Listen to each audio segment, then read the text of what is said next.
po ako, Mama. Sigurado ka? Okay ka lang? Aray! Oh. Ano yan? Oh, bakit may pasa ka? Tsaka may sugat ka.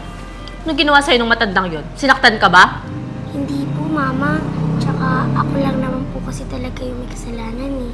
Kahit nakasalanan mo, hindi ka dapat nasaktan. Ako nga na nanay mo, hindi kita sinasaktan eh. Malalagot talaga sa akin yung matandang yun. Mami, nandito na po ako. Tsaka may kasama po ako. Sino naman yan sila? Mami, si Camille po. Tsaka po yung daughter niya, si Michelle. Baka pwede po na dito muna sila tumira habang naghanap sila matitirhan. Kasi Mami, pinalis po kasi sila sa dati nilang tirahan eh. Wala naman ako magagawa eh. Nandito na sila. Pero hindi ako papayag na magkasama kayo sa isang kwarto. Kung sila mag-i-stay mag-ina sa guest room. Thank you, Mami. Maraming salamat po. Huwag po kayo mag-alala. Mag-share naman po ako ng expenses at ito pong anak ko, pwede niyo naman po siyang utusan. Mabuti naman. O sige na. Ihatid mo na sila dun sa guest room. Thank you po. Sa inyo na lang po ito. Salamat. Tara, sa room mo. Ay, mukhang kawawang anak ko doon sa girlfriend niya. At may anak pa. Sigurado babantayan ko yan sila. Pabigay-bigay pa sa akin. Babe, sure ka ba na pwede kami dito? Kasi parang ayaw ng mami mo. Pansin ko sa mukha niya. Ano ka ba? Huwag kang mag-alala, no? Mabait yun si Mami. Mukha nang matara yun. Tsaka, hindi rin naman kami magtatagal dito eh. Once na naayos na yung apartment, aalis na din kami. Mami, iiwan niyo po ba ako mag-isa dito pag pumasok na po kayo sa work? Natatakot po kasi ako eh. Kasi mukhang mataray po yung mama ni Tito Kevin. Pwede po ba na sumama na lang ako?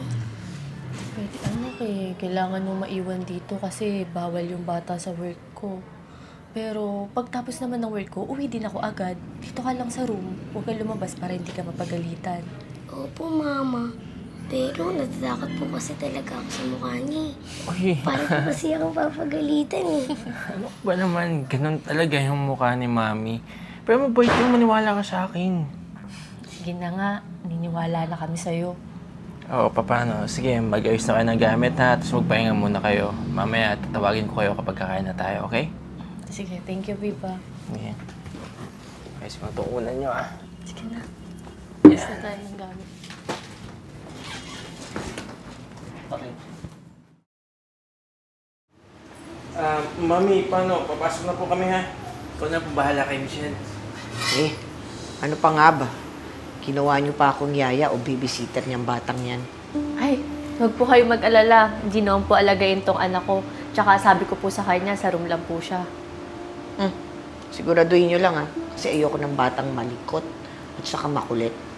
Isa pa, hindi na ako sanay na may inaalaga ang bata. Ay, opo. Mabait po itong anak ko. Paano mami? Pasok na po kami ha. Traffic eh. Mamaya, malate pa kami. Sige na, mag-ingat kayong dalawa. Sige po. Kabait ka.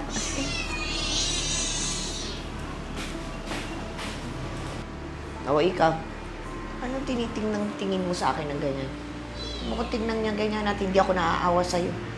Nakasilip lang po ko sa inyo. Kasi bakit hindi po kayo nag-smile? Ay naku, hindi ko kailangan mag-smile. At matanda na ako parang umiti pa. Kaya ikaw, pumasok ka na doon sa kwarto mo at huwag ka makulit ha. Kung ayaw mo malintikan sa akin. Sige po, papasok na po ako sa kwarto ko. Pero smile ka po muna. O sige na, pumasok ka na doon. Kung makulit ha. Sige po. Lintik! Ano yung kumalabog? Kung naman talaga kang bata ka, ano nangyari sa'yo? Sorry po. Sinabi na mag-ingat eh. Sorry na po. Sorry po, di na po maulit. Ngayon, sorry ka na sorry. Malilintikan ka talaga sa akin. Tumigil ka dyan sa kakaaray mo. Tumigil ka. Sorry po. Anak, dito na si Mama. Oh, bakit parang matamlay ka? Wala po. Okay lang po ako, Mama. Sigurado ka? Okay ka lang? Aray! Ano yan? Oh, bakit may pasa ka? Tsaka may sugat ka. Ano ginawa sa'yo ng matandang yon? Sinaktan ka ba? Hindi po, Mama. Tsaka ako lang naman po kasi talaga yung may kasalanan eh. Kahit nakasalanan mo, hindi ka dapat niya saktan. Ako nga na nanay mo, hindi kita sinasaktan eh. Malalagot talaga sa akin yung matandang yun. Huwag na po, Mama. Please. Tsaka baka po kasi wala pa po tayo ng tinitiran eh. Tiis na lang po tayo. Ay nako, sige. Pagbibigyan kita sa ngayon ah. Pero pag naulit yan, wala talaga sa akin yun. Babe, tara. Kaya tayo para sabay-sabay na tayo. Oh, ba't ganyan yung itsura niyong dalawa? Paano ba naman kasi yung nanay mo, sinaktan yung anak mo? Tignan mo, may pasa, may sugat pa. Ay nako, kung hindi mo lang talaga yung nanay, masasagot ko na yan. Sure ka ba dyan? Hindi naman magagawa ni Mami yan eh. Ano hindi? Ayun no, kitang-kita na nga yung ebidensya. Kalma ka lang. Kausapin ko si Mami. How are you, Michelle? Okay ka lang ba? Okay lang po ako dito. Overacting lang po talaga si Mama. Okay, tamo. Yung anak mo mismo nagsabi overacting ka, oh. Ay naku, sinasabi ko sa'yo, kausapin mo yung nanay mo. Kung hindi ako kakausap dyan, baka masampal ko yan. Sige na, sige na. Kakausapin ko na si Mami, huwag kang mag-alala. Tara, kain na tayo. Baka gutom lang yan. Tara, Michelle, kain tayo.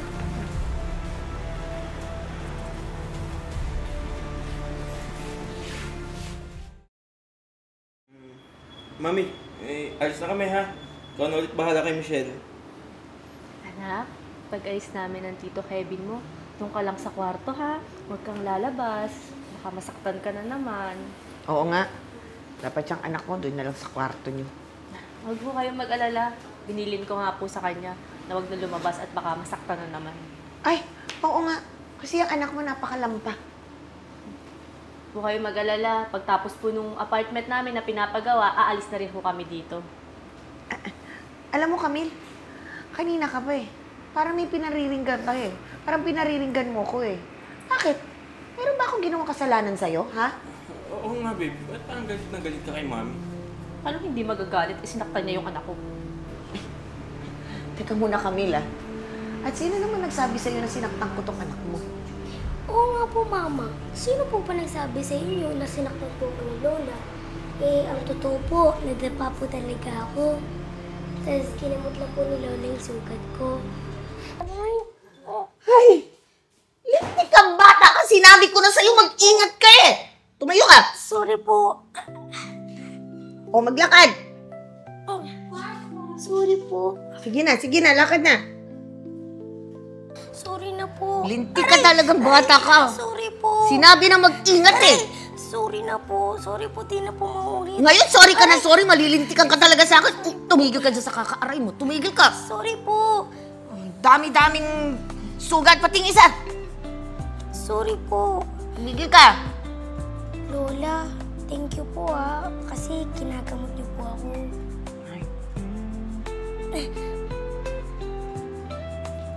Yan po ang totoo.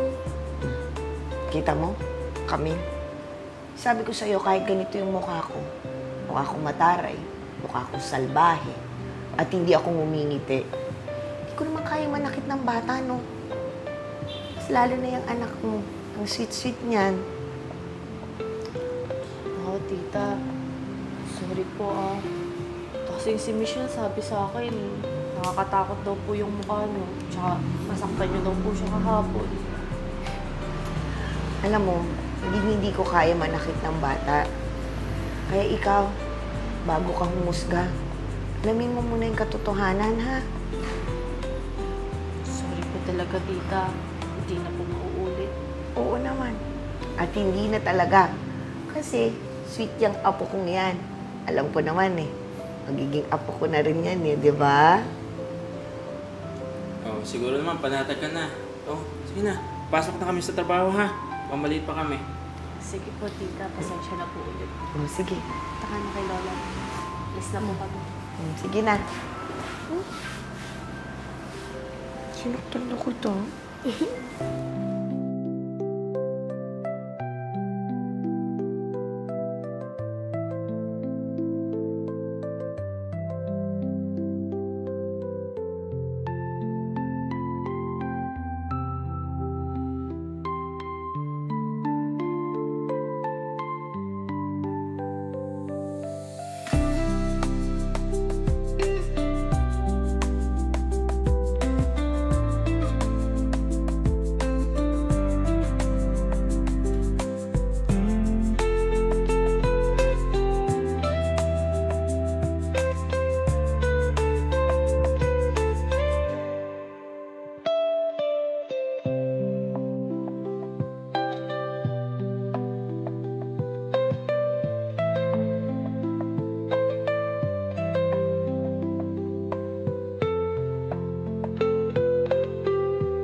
May line si Eya. May line si Eya. Mama, iiwan niyo po ba ako mag-isa dito pag pumasok na po kayo sa work? Pwede po ba nasa mama na lang po sa inyo? Tatakot po kasi ako dun sa mami ni Tito Kevin eh. Ano ka ba? Ganun talaga yung mukha ni Mami. Pero mabait yun. Nasagot pa ako sa kanya. Oo, anak. Yun kasi yung piyo ko kay Katasha eh. Sabi pa ako, oo anak, bawal ka sa work. Anak? Anak? Nandito na si Mama. Aray!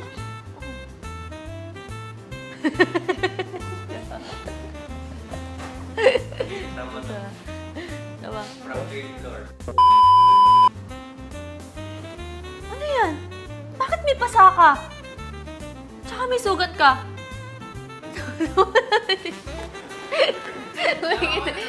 Nakaka-express yata siya.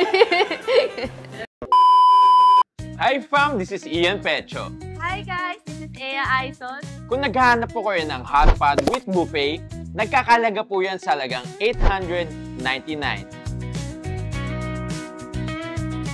Pero kung gusto nyo po, meron din tayong hot pot lang sa halagang $599 sa araw ng Monday to Thursday. Oras po ng lunchtime, ha?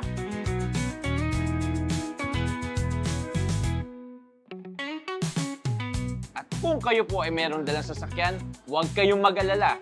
Dahil dito po sa branch na to, meron po tayong basement parking.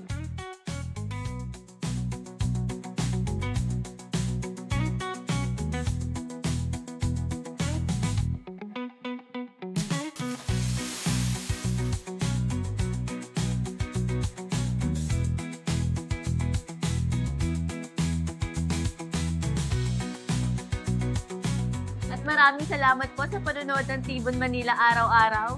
And kindly subscribe to our YouTube channel, Tibon Manila and The Crazy Ones. The Crazy Ones? Life never gets old. Oops! At sa Tibon Manila, ang saya'y walang katulad. hey! Sa Tibon Manila, buhay ay masaya. Kasama ang bagata, wala kasing saya. Sa bawat tulog at galaw, magkasama tayong lahat. Tibon Manila, walang pag-aalilangan.